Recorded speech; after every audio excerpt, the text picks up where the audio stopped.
Allez, sur RMC, la radio d'opinion, c'est Hervé Gattegno. Bonjour Hervé. Bonjour. Le parti pris d'Hervé, les délires de Jean-Marie Le Pen ne doivent pas masquer l'échec du Front National, c'est ce que vous dites. Mais que voulez-vous dire ? Tout le monde parle évidemment depuis hier de la fameuse sortie de Jean-Marie Le Pen, la nouvelle sortie sur le point de détail de l'histoire, les chambres à gaz, on connaît l'histoire. Alors moi, je ne sais pas si cette sortie est calculée ou pas, parce que c'est toujours ça la question qu'on se pose, ou est-ce que c'est son Enfin, il ne connaissait pas la question, il ne savait pas que j'allais lui parler de ça. Bien sûr. Mais... Donc on se demande toujours si c'est son inconscient qui parle ou pas.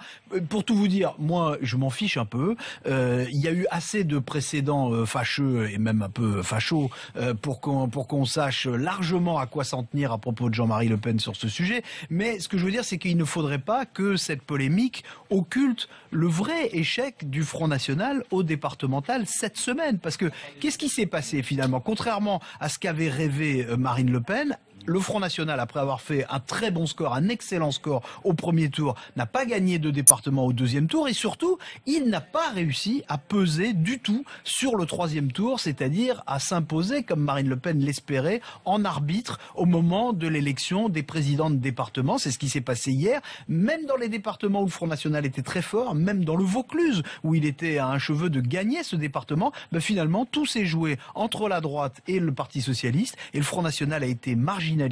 Mais ça n'est pas une défaite arithmétique, c'est une défaite politique. Et ça, pour le coup, ça n'a rien d'un détail. Alors, même si ça ne vous paraît pas essentiel, est-ce qu'on ne peut pas penser que les dérapages de Jean-Marie Le Pen handicapent maintenant la progression du Front National ? Alors moi, j'ai envie de dire et gêne terriblement Marine Le Pen. Il gêne Marine Le Pen, c'est incontestable. Mais s'il handicapait la progression du Front National, on l'aurait remarqué depuis longtemps, parce que c'est la millième fois que Jean-Marie Le Pen fait des dérapages de ce genre. Rappelez-vous, même en pleine campagne présidentielle de sa fille, il avait fait l'éloge de Robert Brasillac, écrivain collaborateur fusillé à la Libération. Bon, on n'a pas vu que ça avait fait perdre des voix à Marine Le Pen, pas plus que toutes ces saillies scabreuses, vous savez, sur Patrick Bruel ou sur les mérites de la Gestapo.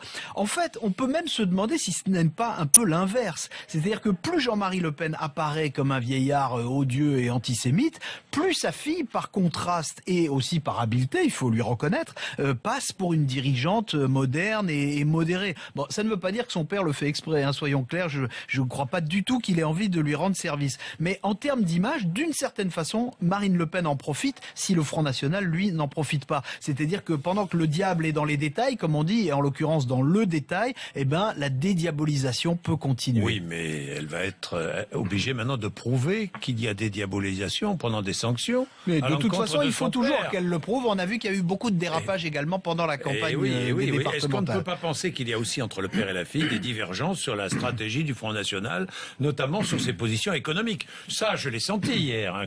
Bien sûr, c'était très net dans votre interview hier. Ouais. Il est clair que Jean-Marie Le Pen a toujours été ultra-libéral et c'est uniquement par calcul politique, il faut bien le dire, que Marine Le Pen, elle, campe sur une ligne très à gauche sur les sujets économiques, avec le retour en force de l'État, avec le protectionnisme, avec la retraite à 60 ans. Les départementales ont montré de ce point de vue les limites de cette stratégie. Les électeurs de droite se reportent nettement moins bien sur les candidats du FN que ceux du FN sur les candidats de droite. Ça, on le voit très clairement dans les cantons. Donc on peut penser que dans une certaine mesure, le discours martelé par les dirigeants de l'UMP sur le programme économique du Front National qui serait le même que celui de Jean-Luc Mélenchon, ce discours-là, il a eu un impact. Là où Marine Le Pen pensait attirer, aimanter même les voix de la droite, c'est un peu l'inverse qui s'est produit. C'est aussi ce qui explique qu'elle soit en échec et aussi en fureur. Et quand je dis fureur, là, ce n'est pas un jeu de mots. Maintenant, Marine Le Pen est devant une grosse difficulté. Que faire? Il est candidat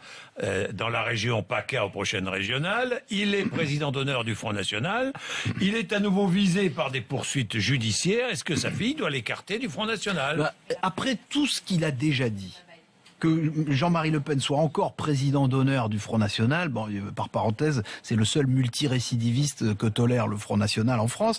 Bon, c'est l'affaire de ce parti finalement, c'est l'affaire de ses membres, de ses dirigeants et aussi dans une certaine mesure de ceux qui votent pour lui. Marine Le Pen explique que ce que dit son père n'engage pas le Front National. Bon, clairement, elle ne pourra plus le dire, vous venez de le souligner Jean-Jacques, elle ne pourra plus le dire si Jean-Marie Le Pen est tête de liste du Front National aux élections régionales au mois de décembre en Provence Provence-Alpes-Côte d'Azur. Donc on verra bien comment Marine Le Pen tranche cette question et ça ne va pas être facile. En attendant, qu'elle le veuille ou non, Jean-Marie Le Pen continue de représenter l'ADN de ce parti qu'il a fondé et qu'elle ne dirigerait pas, elle, Marine Le Pen, si elle ne portait pas le nom de son père. Et dans cet ADN, eh bien, il y a de la haine.